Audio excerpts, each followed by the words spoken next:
কি বিশাল একটা ঢেলা মাছ আনছে দেখেন।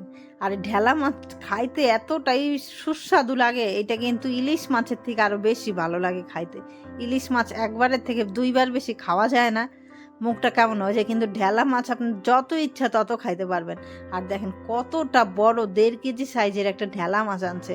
আর এই মাছগুলো খাইতে এতটাই টেস্টি হয় না, এই বড় সাইজের ঢেলা মাছ। আর যেই মাছে কাঁটা একটু বেশি থাকে সেই মাছ কিন্তু স্বাদ এমনিতেই বেশি হয়।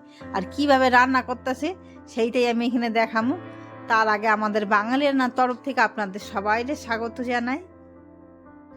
মাছ তো আনছে 1.5 কিলো, অতটা মাছ তো আমার লাগবে না, তাই আমার যেইটুকু মাছ লাগবে একবেলার জন্যে সেইটুকু মাছ আমি রান্না করে নিতেছি।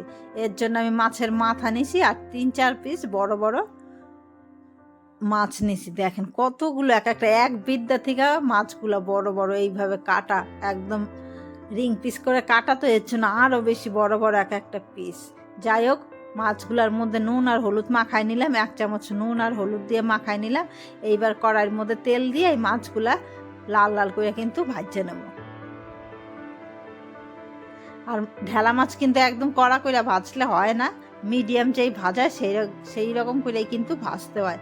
আর মাছটা এত বড় আনতে না আনতেই লেজটা ভাজা কইরা ভর্তা কইরা খাইয়া নেওয়া হয়ে গেছে। এবার বাদ বাকি যে মাছগুলো সেইগুলোই রান্না করুম এক এক করে। যাই হোক, এই মাছটার থেকে আরো বেশি আকর্ষণ আমার কাছে হচ্ছে যে বেগুনটা দিয়ে রান্না করুম। এই বেগুনটা আমার বাবা পাঠাইছে কলকাতার থেকে, তাই এই মাছের থেকে মনে হইতেছে যেন বেগুনটার আরো স্বাদ বেশি। আর বেগুনটা দেখা যে এত ভালো লাগতেছে যে দেশের বেগুন দিয়ে আবার এই এত বড় ঢেলা মাছ, এর স্বাদ যে কতটাই অপূর্ব, কতটাই সুস্বাদু হয়েছে তরকারিটা খাইতে, সেইটা আমি ভাষায় কাউরে প্রকাশ করতে পারব না। যাই হোক, কথা কইতে কইতে আমার মাছগুলাও ভাজা হয়ে গেছে গিয়া। এইবার মাছগুলা তুইলা নি। মাছগুলা এতটাই বড়, কড়াই হয়ে গেছে কি আমার ছোট, তাই ভাজতে একটু অসুবিধা হইতেছে। সব মাছগুলো এক এক করে ভাজ্যা তুইলা নিয়ে এইবার ওই কড়াইতেই অনেকটা তেল, মাছের থেকে তেল ছাড়ছে, তাও আর একটু তেল দেবো, সর্ষের তেল। এবার তেল দিয়ে দেবো গোটা জিরা ফোড়ন। আর যে বেগুনের কথা কইছি দেখেন, সেই বেগুন এই যে আমার বাবা পাঠাইছে, গাছের বেগুন, সাদা বেগুন, আর একটা এই যে সবুজ বেগুন। এগুলো তো আমরা মার্কা বেগুন বলি, আর সাদা বেগুন তো ডিম বেগুনই বলে, সেইগুলো ভাজা খাওয়ার জন্যে। আর এই বেগুনটা কাইটটা নিতেছি। দেখেন কতটা সুন্দর কচি, দেশের সবজি, এতটাই টাটকা, এতটাই সুস্বাদু, খাইতে এতটা ভাল লাগে। আর অন্য জায়গায় থাইকার এতটাই আফসোস হয় যে দেশের সবজি। যাই হোক, কাইটটা নিছি বেগুনটা। এবার আলু দেবো, দুইটা আলু আমি কাইটটা নেবো, লম্বা লম্বা করেই কাটবো। যে এইরকম বেগুনগুলো কাটলাম লম্বা লম্বা করে, সেই রকম আলুটাও কিন্তু লম্বা লম্বা করে কাটতে নেব। এবার এগুলো কাটার পরে কিন্তু আবার সব ভালো করে ধুয়ে নেব বেগুনটা, আলুটা। আর এইদিকে কড়াইতে তেলও দেওয়া হয়ে গেছে, জিরে ফোড়নও তো দেওয়া হয়ে গেছিলো, এবার লাল হয়ে গেছে। প্রথমে আলুগুলো দিয়ে দিলাম, আলুগুলো একটু ভাজা ভাজা হয়ে গেলে তারপরে দেবো বেগুনটা।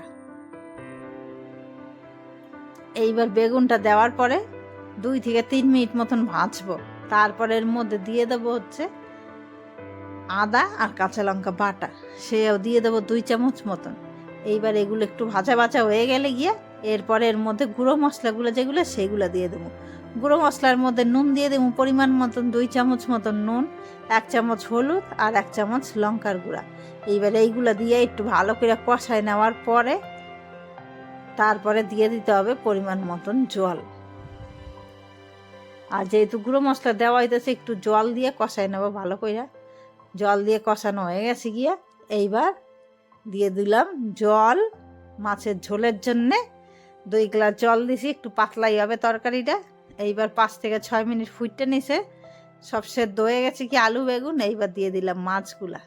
এবার মাছগুলা দেওয়ার পরে কিন্তু আর ফুটাই নিব 5 থেকে 6 মিনিট মতন। শেষে একটু জিরা বাটা আর একটু ধনিয়া পাতা কুচি। শীতের দিন ধনিয়া পাতা কুচি না দিলে হয়, আর ঢেলা মাছের মধ্যে ধনিয়া পাতা দিলে না আরও স্বাদ হয়। কে এইভাবে খাইছেন সেটা একটুখানি কমেন্ট করে জানায়েন। ভালো লাগলে অবশ্যই একটা লাইক করেন। হয়ে যাওয়ার পরে গ্যাসটা একটু বন্ধ করে রাখছিলেন, দেখেন কত সুন্দর হয়েছে। আর এত সুন্দর ঘরে গন্ধ ময় করতেছে। যাই হোক, থালায় বাইরে নিছি ভাত। এইবার 1 থালা ভাত খাইয়া নেবো, দেশের বেগুন আর এত বড় ঢেলা মাছ। আবার কইতেছি, ভিডিওটা দেখার জন্য শেষ পর্যন্ত ধন্যবাদ।